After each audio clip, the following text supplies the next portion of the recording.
E aí pessoal, tudo bem? Nesse vídeo de hoje eu vou mostrar para vocês como que foi a minha evolução nesses 3 meses estudando JavaScript.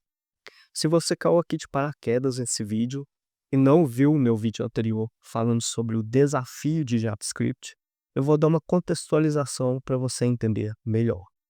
Bom, há 3 meses atrás eu comecei, a refazer esse curso de JavaScript do Guanabara. Por quê? Anteriormente eu já tinha feito esse curso, mas chegando no final do curso, eu sentia que eu não tinha um bom domínio do JavaScript. Por quê? Eu sempre ficava com dúvida sobre quais comandos colocar, a minha lógica também não tinha, ainda não era muito boa, e o que é que eu percebi? Eu percebi que o curso de JavaScript do Guanabara é muito bom na questão da didática, só que se você não fazer, não praticar além dos exercícios que ele propõe dentro do curso, você vai chegar no final do curso ainda muito cru.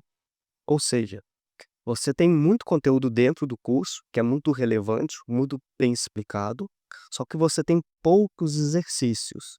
E se você fica preso só nos exercícios que tem dentro do curso, você vai chegar no final dele com essa sensação que você não domina o JavaScript de fato. E a sua lógica também de programação, ela vai ser bem fraca, só executando os exercícios que tem dentro do curso. Bom, aí então, refazendo esse curso, eu tive a ideia de fazer uma coisa diferente do que eu tinha feito na primeira vez. O que eu tinha feito na primeira vez era assistir todas as aulas do curso, fazer anotações e também fazer os exercícios que estavam dentro da grade curricular do curso. Só que nessa segunda vez, reassistindo o curso, eu tive uma proposta diferente, que era o quê? Pegar outros exercícios além daqueles que estavam dentro da grade curricular do curso e fazer eles. Então foi assim que surgiu a ideia do desafio de JavaScript, que era justamente fazer 100 exercícios além daqueles que estavam dentro do curso, justamente para quê? Para praticar toda a parte do conteúdo do curso e também melhorar a minha lógica de programação.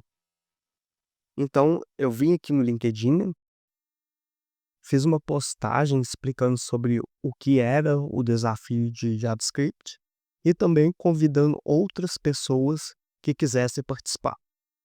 Então, depois, aqui na descrição desse vídeo, eu vou deixar todos os links que eu mostrar aqui sobre postagens que eu criei, justamente para você ler e, se você quiser participar, você também pode começar a tomar suas iniciativas, né.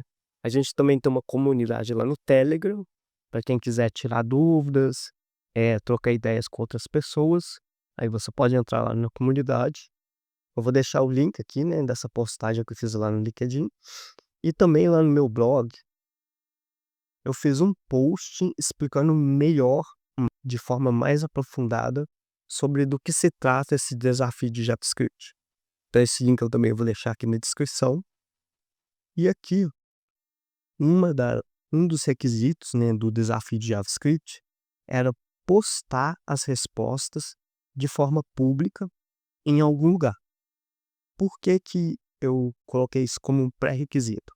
Primeiro, porque você iria se comprometer de forma pública com outras pessoas, e a partir disso, postando também as suas respostas, outras pessoas que estão participando do desafio podem aprender com os seus códigos. Basicamente seria isso. Então eu vou lá, posto em algum lugar público, pode ser, por exemplo, no blog, no GitHub, no próprio LinkedIn, se você quiser. E a partir disso, outras pessoas podem conhecer mais sobre o desafio de JavaScript e também tirar suas dúvidas através dos seus códigos. Então aqui eu vou mostrar um pouco como que eu fiz essas postagens aqui no meu blog. Então vou pegar o último exercício aqui, que é o número 100, né? Todas as postagens dos exercícios aqui no meu blog seguem um padrão que eu vou mostrar aqui para vocês. E se você quiser copiar, fica à vontade. Bom, aqui no meu blog, a primeira coisa que eu faço é colocar uma descrição do exercício. Então aqui está a descrição do exercício, explicando. Depois eu explico como que funciona, né, a questão dos arquivos. Então imagina que a pessoa cai nesse exercício aqui no meu blog pela primeira vez. Então ela não sabe o que é o desafio de JavaScript, ela não sabe como que foram organizados os arquivos. Então o que eu explico para a pessoa ter uma noção, né? Aí depois vem a estrutura do HTML. Por quê? Eu não mostro só o código, né? Eu também coloco a estrutura do HTML. Justamente porque dessa forma a pessoa pode só pegar os arquivos, pegar o código e testar e ver como que funciona na prática. Então tem a estrutura do HTML, tem a estrutura também do CSS, né? A configuração visual. Então a pessoa pode pegar o código aqui e ver como que ver exatamente o que eu via, né, basicamente. E depois aqui no final tem o código em si, né, que é a parte funcional, né, do programinha, digamos assim, dos exercícios. Então tá aqui, basicamente é assim que eu estruturei a os meus posts, o meu blog. E aqui no final também eu deixo uma parte explicando sobre do que se trata o desafio, né, do JavaScript. E se a pessoa quiser ver, ela se aprofunda depois. Aqui no GitHub também eu postei, né, num repositório público todas as pastas com os exercícios. Então tenho aqui uma pasta com PDF de 100 exercícios e aqui descendo, meu, tem todos os 100 exercícios já resolvidos. Então a pessoa pode ou consultar pelo meu blog ou vir aqui no GitHub e baixar os arquivos, basicamente. Outra coisa que eu também fiz foi utilizar o ChatGPT para me auxiliar tanto nas dúvidas que eu tinha e também na resolução de alguns desafios, algumas partes pontuais que eu não conseguia resolver e etc. Então aqui no ChatGPT eu apliquei um método que eu chamei de caderno de anotações, que basicamente é o quê?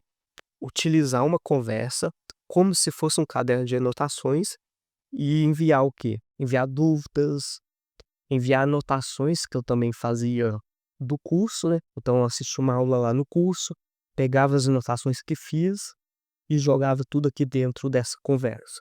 Por quê?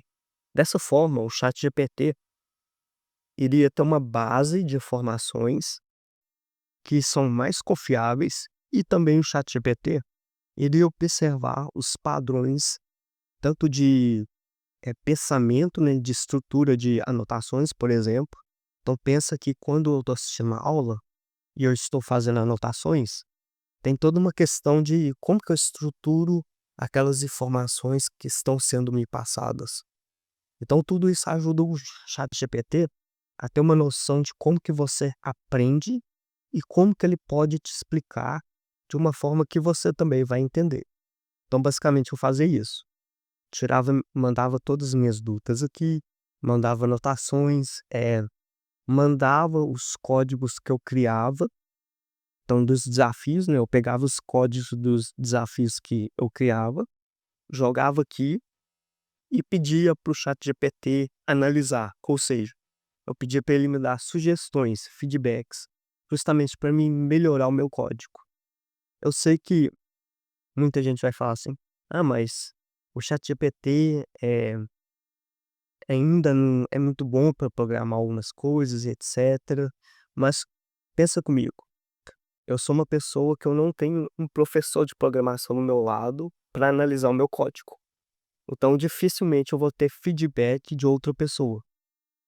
Então eu acredito que é muito melhor você ter algum feedback sobre o seu código, de como que você pode melhorar os nomes das variáveis, como que você pode estruturar melhor o seu código. É muito melhor você ter um feedback, mesmo que seja de uma inteligência artificial, do que você não ter feedback nenhum. Então esse é o grande ponto, né. Então fazer tudo isso para ajudar a evoluir o meu código. Então, sobre esse método, né, do caderno de anotações utilizando o ChatGPT, aqui no canal também eu gravei um vídeo mostrando como que eu utilizo, né, esse método que eu sei lá, se eu inventei, se peguei de outra pessoa, enfim. Mas eu mostrei aqui nesse vídeo explicando bem detalhado. E se você quiser ver depois, eu vou deixar o link aqui na descrição. E basicamente foi isso, pessoal. Foram 3 meses estudando e praticando também. Eu acredito que agora eu dou uma base bem sólida de JavaScript. É claro, né, quando eu digo uma base bem sólida, não significa que eu sei tudo sobre JavaScript, mas basicamente significa o quê? Que eu consigo ter um entendimento dos fundamentos do JavaScript. Então, como utilizar o DOM, como pegar um dado que foi colocado dentro do input e manipular ele e etc. Então, é também como fazer bons nomes de variáveis, é também dominar, né, as estruturas do código, o if, o else, é o for, é questão de array, também questão de passar um parâmetro para dentro de uma função, fazer retorno e por aí vai. Bom, basicamente foi isso esse vídeo, era só para dar mostrar um pouco da evolução, né, de como foram esses 3 meses estudando JavaScript. E no meu caso foram 3 meses, porque às vezes eu posso ter mais disponibilidade de tempo, então depende muito de cada pessoa, né, cada pessoa tem um tempo e o desafio não tem um tempo, assim, pré-determinado, tipo assim, eh, em 3 meses você tem que resolver todos os 100 exercícios. Não, o desafio ele é um desafio só para te manter motivado e engajado em completar os 100 exercícios. Mas você pode, por exemplo, começar agora e terminar só em 2026, por exemplo. Não importa, basicamente o que importa é que você pegue desde o primeiro exercício e chegue até no exercício número 100. E basicamente é isso, eu espero que vocês tenham gostado, até mais.